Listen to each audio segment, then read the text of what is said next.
देखो, मैं सोचता हूँ कि 33,000 करोड़ की योजना है और जिस तरह से उसमें पानी का आवक है, जितने डिपेंडिटी है, इसके बारे में भिन्नता। अब तक जितने प्रोजेक्ट बने वो 75% से अधिक अगर होती है तो उसको योजना केंद्र और राज्य दोनों मिल के, अब 50% की अगर उसकी कैपेसिटी है तो उस पर बनाने में केंद्र ने अब तक का कोई ऐसा उदाहरण नहीं है। फिर भी राजस्थान सरकार इस बारे में सोचे कि हमको सरफेस वाटर चाहिए। तो ये जो नदी जोड़ने का कार्यक्रम अटल जी ने जब घोषणा की थी, तो हमारे यहाँ भी कुछ ऐसी नदियाँ हैं जिनमें ओवरफ्लो होता है। जैसे माही से हमारा बहुत पानी हम छोड़ते हैं, इसी तरह से आपका चंबल का भी बहुत पानी जो है ना हमको छोड़ना पड़ता है। तो जहाँ जहाँ ऐसी नदियाँ हैं जिनमें अधिक बारिश के दिनों में पानी आता है, उनको अगर आपस में भी एक दूसरे को जोड़ लें तो भी हमारी पानी की देवी। नर्मदा का जो पानी हमको मिलना है उसके बारे में ड्राइव करें तो कई राज्यों को, मैं सोचता हूँ कि ये 13 जिलों के लोगों को पानी की तकलीफ हो रही है, इसमें कोई नकारा नहीं कर सकता। हर व्यक्ति चाहता है, लेकिन योजना को जिस ढंग से बनाना चाहिए उस ढंग से आपको बनाना। वो कह रहे हैं केंद्रीय मंत्री गुमराह कर रहे हैं। अब ये 33,000 करोड़ ये मुख्यमंत्री अपने कार्यकाल में दे देगा और योजना जमीन पे आ जाएगी। ये 33 की है, ये 1 लाख करोड़ पे जाएगी जिस दिन ये कंप्लीट होगी। इस 1 लाख करोड़ रुपए की व्यवस्था करने के लिए कितने सालों की चाहिए? केवल कोनी पे गुड़ मत लगाओ, सच्चाई के साथ बोलो जो योजना जमीन पे उतर सके। जालोर में जो इंद्र मेघवाल बच्चा था जिसकी डेथ हो गई थी टीचर के मारने के, उसके परिवार में फिर कल हमला होता है और पुलिस अब तक कार्रवाई नहीं की हुई। देखो, मैं सोचता हूँ कि सरकार को कानून और व्यवस्था के बारे में किसी को अलग अलग चश्मे से नहीं देखना चाहिए। कानून को काम करने देना चाहिए। हमारे यहाँ कानून यही पुलिस है जो मेरे टाइम पे थी, आज भी यही है, कल भी यही रहेगी।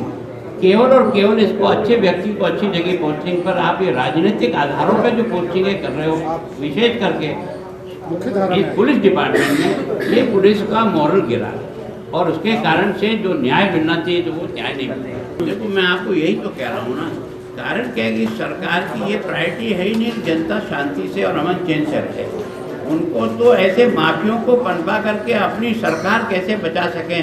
तो माफिया से कोई कोई मिले हुए लोग हैं जो आज की तारीख में उनको गद्दी पे बनाए रखने में कहीं न कहीं सहयोग कर रहे हैं, डायरेक्ट और इनडायरेक्ट। इसके कारण से जनता इस प्रकार से बार बार चिल्लाने के बाद भी कोई उसकी इलाज नहीं कर पा। भाई साहब, 2 सवाल थे।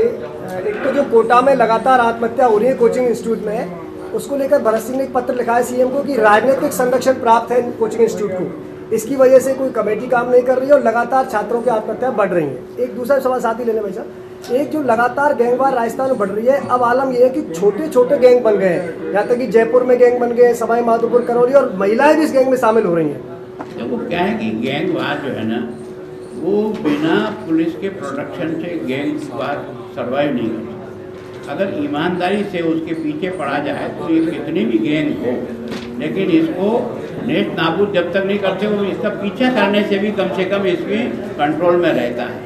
लेकिन इस सरकार की प्रायोरिटी है नहीं, कारण से गैंगवार आगे से आगे बढ़ रही है और लोगों ने इसको एक सरल धंधा बना लिया। आपको और मेरे को थ्रेटनिंग दी और शाम को 50,000 रुपये ले जाएगा, तो एक तरह से उसका तो एक अच्छा काम हो गया। तो ये तो गैंग पनप रही है, छोटी हो या बड़ी हो। छोटे मोटे व्यापारी को भी भड़का करके आज 1,000 रुपये उसकी जेब से निकलवा कर ले जाते हैं, गैंगवार का प्रारंभ भी है। जहाँ कोचिंग इंस्टीट्यूशन का, चाहे कोई भी राजनीतिक पार्टी हो, किसी का भी लीडर का हो, मैं सोचता हूँ निश्चित रूप से सरकार पर इसको बहुत ही प्राथमिकता से लेना चाहिए कि बच्चा किस कारण से डिप्रेशन में जा रहा है, उसको डिप्रेशन में जाने के कारणों पर भी सोचना चाहिए।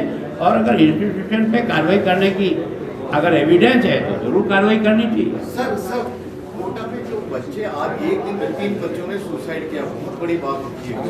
पहले से चल रहा था, कोटा का नाम सुसाइड सिटी भी पढ़ने लग गया था।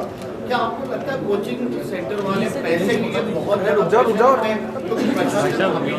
देखो, मैं क्या कहता हूँ, कोचिंग इंस्टीट्यूशन जो चलते हैं उनका रिजल्ट ही उनका आधार बनता है और इसके कारण से वो रिजल्ट बनाने के लिए जिस प्रकार के फाउल खेलते हैं, वो अपने यहाँ जो राजस्थान में जो पेपर आउट हुआ, मैंने विधानसभा में कहा था कि छोटा मोटा व्यक्ति 2 लाख और 5 लाख में खरीदने वाला पर्चे वाला पेपर आउट नहीं करा, जो करोड़ों रुपए देकर के इस पेपर को सेटिंग करके अपने कोचिंग इंस्टीट्यूट को हाईलाइट करना चाहता है और बड़े बड़े बोर्ड लगा करके कि इसमें इतनी रैंक हमने प्राप्त करी थे, तो निश्चित रूप से हमारा कानून ऐसा होना चाहिए इन कोचिंग इंस्टीट्यूशन के भी वर्किंग को ठीक प्रकार से गाइड कर सके, इनको कंट्रोल कर सके।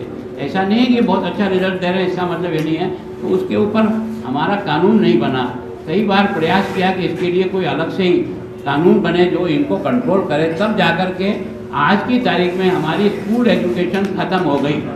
आज की तारीख में कोचिंग इंस्टीट्यूशन ही प्रमुख हो गई। तो जिसके माता पिता कोचिंग इंस्टीट्यूशन में अपने बच्चे को नहीं भेज सकते, उसको छोटी से छोटी नौकरी भी नहीं मिल सकती, और केवल कोचिंग इंस्टीट्यूशन में पढ़ने वाले बच्चों के लिए ही सरकारी नौकरियां व्यवस्थित। एक सवाल और एएनएम 2018 को लेकर जो महिलाएं चिकित्सा मंत्री के घर के बाहर 8 दिन से लगातार प्रदर्शन कर रही थी, कल पुलिस उनको उठाकर जो है हाईवे पर सुबह 4 बजे उनको गिरफ्तार किया और हाईवे पर छोड़कर आ गई।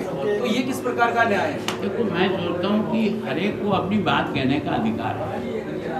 वो उस अधिकार का उपयोग वो किस सीमा तक और कहाँ करे, इतना तो उनको विवेक रखना पड़ेगा। लेकिन बाकी ये है कि उनको अधिकार से वंचित आप नहीं कर सकते। Thank you. गुलाब जी, एक सवाल बड़ा ही महत्वपूर्ण सवाल है।